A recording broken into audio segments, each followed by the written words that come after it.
Mangwanani akanaka muri yeZimbabwe tinokuchingamidzai paAfrica and Beyond Television Network tichitaura pamusoro pesarudzo dziri kuitika mukati menyika yeZimbabwe.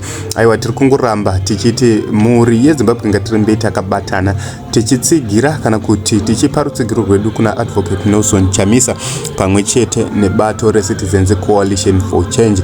Taona mumasvondo apfuura mapurisa achimisa magatherings kana kuti marallies aAdvocate Nelson Chamisa apo vachitumwa nevakuru vari kumbunyikidza kodzero dzemapurisa, dzematicha, dzevashandi vose avo vari kumanikidzirwa kuti vange vachisapota hurumende iripo nechisimba.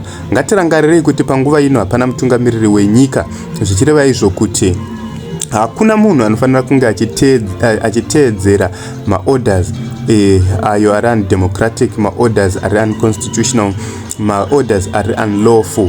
Taitarisira kuti nyika yeZimbabwe inge ichicherechedza mutemo, ichicherechedza bumbiro remutemo, vachiona kuti munhu wese ange achibatwa zvakanaka.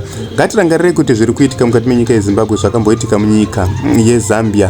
Hakainde Hichilema vachirambidzwa kuita marali, vachirambidzwa kuita misangano yebato ravo, asi vanhu vemunyika yeZambia vakabatana vakaenda vakanovhota neuwandu hwavo, vakachengetedza zvekare vhoti yavo. Ndizvo zvatiri kukurudzira mukati menyika yeZimbabwe kuti mapurisa haana chaachamisa kana kuti chaachakonesa musarudzo dzino dza2023, nekuti uchange wakamira wega muballot, uchange uri wega muballot, iwewo semwana weZimbabwe enda undovhotera kansela waAdvocate Nelson Chamisa, enda unovhotera President Nelson Chamisa, wovhotera zvekare MP waPresident Nelson Chamisa. Izvo zvinoreva kuti kukanzuru tichange tiine makansela aAdvocate Nelson Chamisa, kuparamende toita zvekare maMPs nemasenators aAdvocate Nelson Chamisa, tobva taita ivo President Nelson Chamisa vari pamusoro, vozogadzira kakabineti inenge iri uchi, inenge iri mukaka, inenge iri wasvishi, tochitanga kuvaka nyika yedu tichienda kumberi.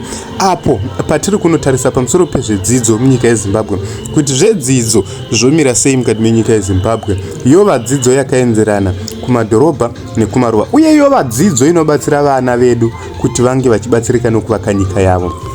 Totarisa zveutano, toenda tonotarisa kuti zveutano zvakambomira seiko mukati menyika yeZimbabwe. Tive nenyika inokoshesa utano hwavanhu, utano hunokosha nguva dzose, kuti kana munhu ari mutano ndiko kuti agone kushandira mhuri yake.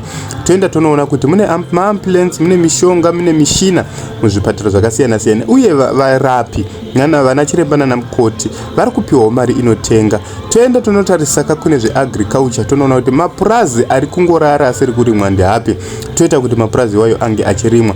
Totarisa zvemining, hurumende yeZimbabwe inofanira kungewo ine migodhi yayo yegoridhe, kwete kuti goridhe riri kungopinda mumaoko embavha makoronyera vanhu vashoma, nyika ichisara ichinonga svosve nemuromo, vanhu vachitambudzika. Toenda tonotarisa nyaya dzecorruption, corruption yauraya nyika, corruption iri kupedza mari mukati menyika yeZimbabwe, mari dzichitorwa dzichienda kunovaka dzimwe nyika. Isu muno muZimbabwe tisara tisina chatinacho chinononga svosve nemuromo. Ndozvatiri kuti kahandi tinovhota tigone kumisa huori, timise corruption munyika yeZimbabwe, tigone kuti mari yose iri kubiwa inge ichivaka nyika yeZimbabwe, inge ichitenderera muno munyika yeZimbabwe. Zvakawanda zviri kutaurwa navachamisa, vari kutaura ivo pamusoro pemasaisai kaindaneti. Pasina indaneti hatigoni kuva neconnection, hatigoni kutaurirana, hatigoni kufambiswa nemashoko zvakanaka.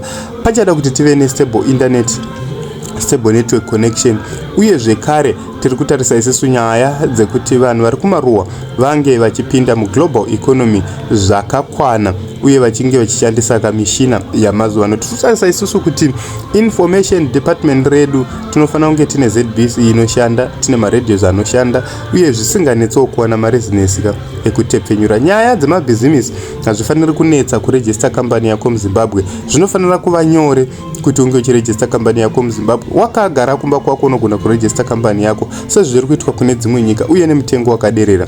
Izvozvo ndizvo zvichataridza kuti nyika yeZimbabwe inenge yakufamba. Hatingaiti nyika yemavhenda chete chete. MuZimbabwe tine mavhenda chete chete, vanhu vese vangovhenda, munhu wese angovhenda, nekuti ndo zviri kumanikidzirwa kana hurumende yeZimbabwe kuti zvinge zvichiitwa. Saka muri yeZimbabwe tungoti nezvishoma zvatataura, ngatikurudzirei hama dzedu dziende dzinovhotera Advocate Nelson Chamisa, dziende dzinovhotera Triple C masarudzo dziri kutevera. Zita rangu ndinonzi Ronald Gwekwa Makusha.